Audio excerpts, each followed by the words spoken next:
Redcap porque o Marcelo não sabe escrever em português.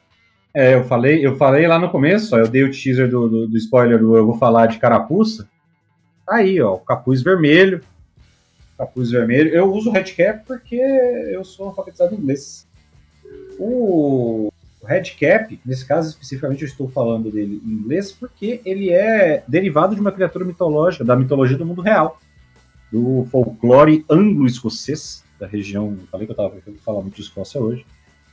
E no folclore, ele é de onde eles tiram uma das principais características dele, que é o fato de que ele é um capuz vermelho, porque ele embebe o capuz dele no sangue das vítimas. E essa é uma característica marcante da criatura da mitologia do mundo real. No D&D, especificamente, o Redcap é uma criatura feérica pequena, ele não é grande, ele parece ele é mais ou menos a descrição dele é como se ele fosse um gnomo, ao mesmo tempo envelhecido e muito forte. Então eu peguei essa imagem aí pra você ver o bíceps do pai ali, de que claramente alguém que tá tomando suplemento. E ele é, ao mesmo tempo, muito raivoso, muito forte, e ele tem essas características marcantes que são essas botinhas de ferro. O que, no caso de criaturas feéricas, para quem entende um pouquinho de mitologia feérica, não faz sentido, porque o ferro é o ponto fraco das criaturas feéricas. Mas na mitologia do... Tanto que ele é brabo. Tanto que ele é brabo, ele é como se ele usasse um silício ali, né? Um silício? Aquela coisa lá de... Aquela parada de doido. De doido. No D&D, o Redcap ele é uma criatura feérica que surge quando em uma área de influência da Feywild, né, por algum motivo, ou na Feywild ou em algum local que está submetido à energia, alguém com muita vontade de derramar sangue, derrama sangue. Derruba, fere alguém, faz com que esse sangue caia, e esse sangue faz nascer ali um cogumelinho. E esse cogumelinho vai ficar ali até receber luz de lua cheia. Quando ele recebe luz de lua cheia, ele cresce e se transforma imediatamente num Redcap adulto, já com esse visualzinho estiloso. Esse véia, já cresce para virar um véio. O Redcap, aqui eu quis trazer ele por causa de uma característica interessante, que foi o que eu falei sobre o animal. O animal ataca como instinto de sobrevivência. Às vezes você vai ter que lidar com um lobo, que é você invadiu o território dele, mas ele vai tentar te caçar porque ele precisa se alimentar de você.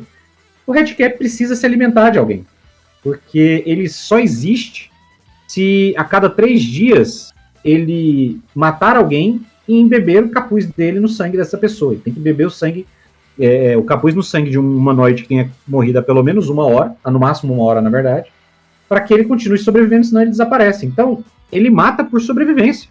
Parte da violência dele, ele é naturalmente muito violento, ele busca o conflito sempre que possível, apesar dele ser consciente, inteligente, você consegue conversar com ele, ele fala comum e silva, que é o idioma feérico, mas ele é um predador em última instância, porque ele tenta matar para sobreviver.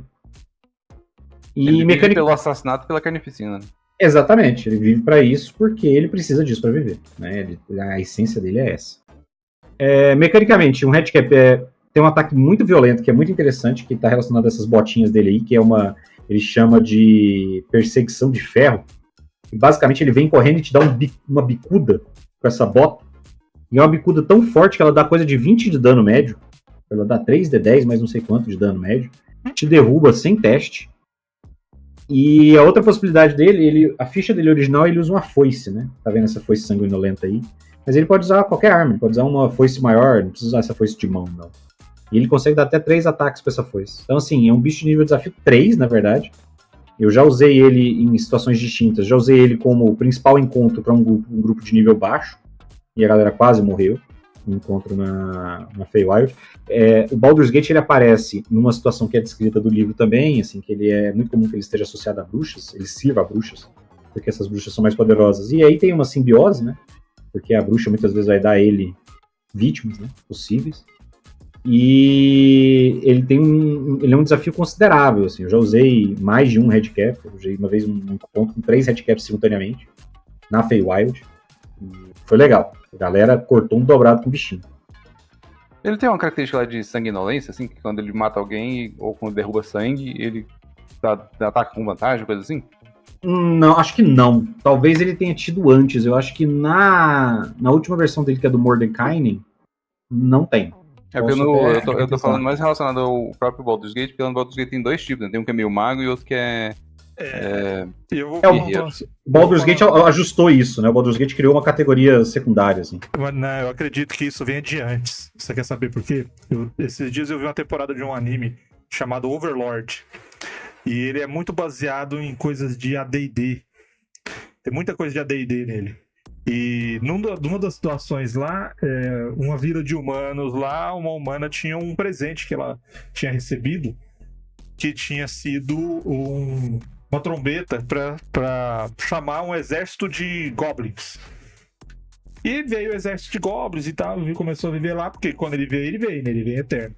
E ela tinha um segundo sopro, que ela não sabia desse negócio, que era mais poderoso. Se você não tivesse perdido seu exército de goblins e soprasse de novo, vinha um segundo mais poderoso. E quando ela faz isso a segunda vez, muito tempo depois, vem os Redcaps, vem os Capuz Vermelhos. E ele vem em 3 classes. Eles vêm os guerreiros, os magos e os ladinos, os assassinos.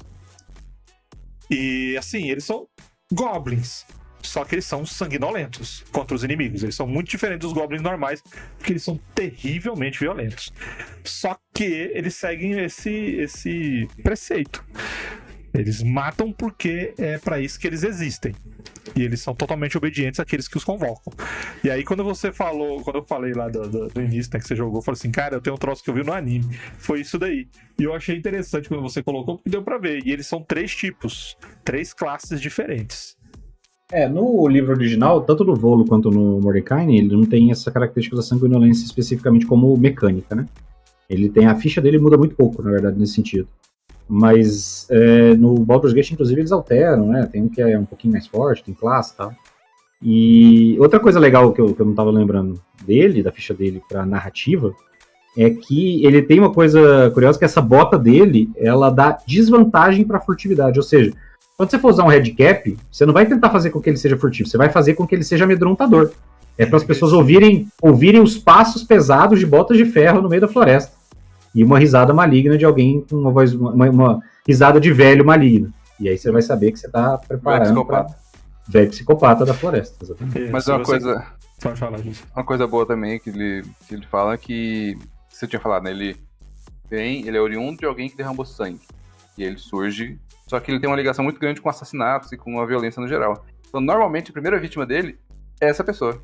Ele vai atrás de quem derramou sangue e vai lá, tipo, só, toma, que é pra você sentir. Exatamente. E agora, de agora em diante, eu vou voar abaixo. Eu gostei de criar, eu acho ele bem divertido.